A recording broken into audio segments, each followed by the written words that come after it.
Në një periudhë kur sporti shihej jo vetëm si garë, por si edukim, traditë dhe përgatitje fizike, Shkodra u bë skena e një veprimtarie që tërhoqi vëmendjen e gjerë të sportdashësve. Vëmendja u përqendrua në lagjen veriperëndimore të qytetit, në fushat plot gjilbërim të stacionit të zooteknisë, aty pranë liçenit të Shkodrës. Qytetarë të çdo moshe, të rinj, fëmijë, gra dhe pleq, ndiqnin të njëjtën rrugë, të tërhequr nga një sport me rrënjë të vjetra dhe me kuptim të veçantë. Garat me kuaj. Bisedat e tyre e bënin të qartë arsyen e kësaj lëvizjeje. Kalorësit e Shkodrës do të fillojnë. Nuk është mbrapa as Durrësi me përfaqësuesit e Spitalës. Sa sport i bukur ky i garave me kuaj.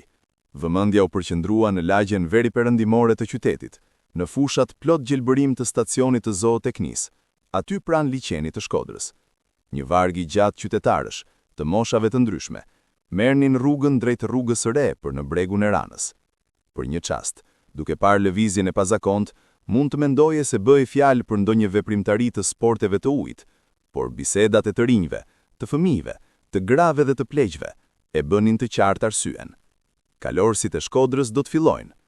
Në qendër të qytetit ishte afishuar programi i veprimtarisë, me thirrjen "Ftoheni të gjithë të merrni pjesë" në një nga fushat më të bukura të stacionit të zooteknisë, aty ku liçeni, përmes dallgëve të qeta, shtrihet përballë pistës, zhvillohet ceremonia e hapjes së konkursit sportiv.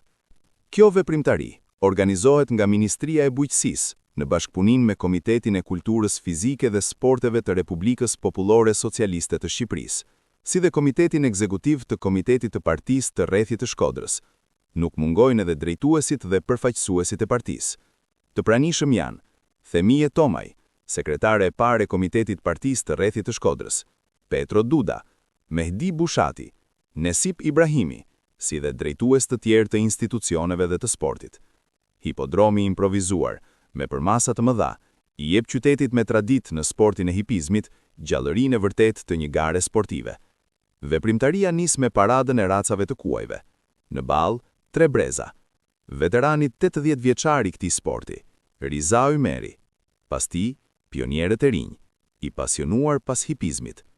Më pas vjen një prezantim i shpejt i forcës dhe i vlerave të 100 dragve në tërheqjen e karrocave me tonazh të madh, si në punët e bujqësisë, ashtu edhe në përgatitjen për mbrojtjen e atdheut. Kalorësit të veshur me kostume sportive paraqiten për garat e para. 3 bateri njëra pas tjetrës, në garën e 1500 metrave, me kuaj të racës arabe. Në këto gara marrin pjesë kalorës me kalin Balena, përfaqësuesi Spitalës, Koçi Duda, me kalin Arabien, përfaqësuesi ndërmarrjes bujqësore 29 nëntori të Lushnjës, Izet Ovri dhe Mergim Mema të stacionit të zooteknisë me kuajt Erion. E gjithë kjo garë sportive ngjall emocione të vërteta.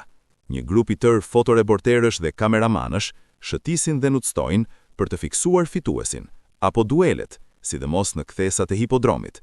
Bateritë të tjera pasojnë garën e parë. Në qendër të vëmendjes, 12 vjeçari Leonard Tona, përfaqësuesi Korçës.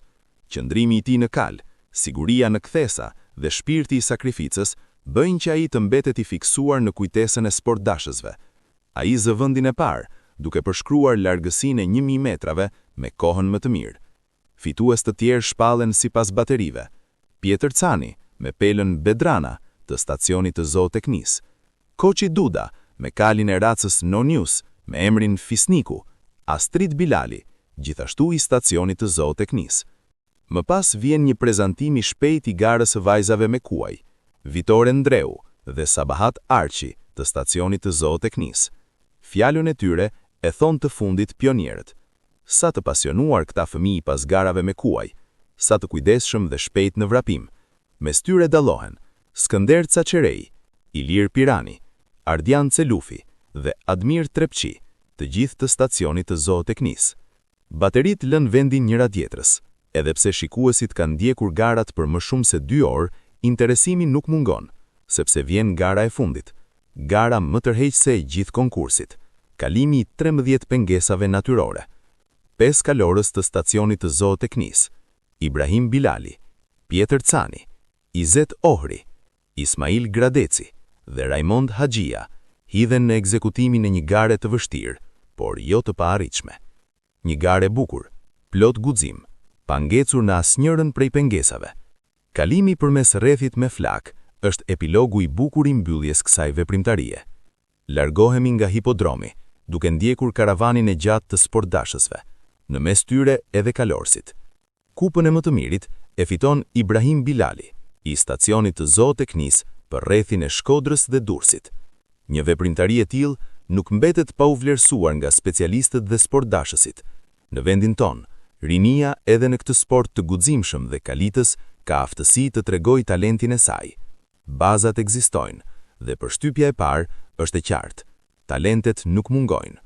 Kështu u zhvillua kjo veprimtari sportive, një ditë garash, emocionesh dhe përballjesh, që la pas jo vetëm fitues dhe kupa, por edhe një ndjesi vazhdimësie.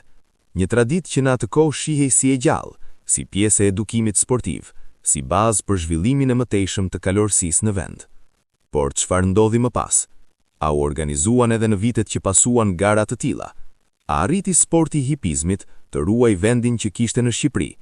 A zhvillua kjo traditë apo mbeti vetëm një kujtim i një kohe tjetër? Pyetje që mbeten të hapura dhe që sot, duke kthyer vështrimin pas, na ftojnë të mendojmë për rrugën që ka ndjekur ky sport ndër vite.